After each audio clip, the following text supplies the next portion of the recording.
நிகழ்தலையும் புகழ்தலையும் ஒரு முகமாய் கருதும்படி செவி உரைத்த முத்து குமரன் நீ வறுமையையும் வளமையையும் சமநிலையாய் உணரும்படி மதி கொடுத்த செல்வ குமரன் தடை 100 வந்தாலும் செயல் வெற்றியாக்கி தரும் தாராள குணம் கொண்டவன்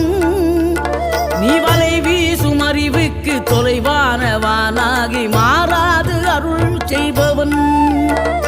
தீராத காதலோடு திருவடியை தொழுபவர்க்கு திரவியமே தருகின்றவன் நீ தாராள உள்ளமோடு தவக்கோலம் கொண்டு பெறும் தார்மீக பொருள் தந்தவன் தார்மீக பொருள் தந்தவன் ஆறுபடை வீடும் அருள் வழங்கும் முருகா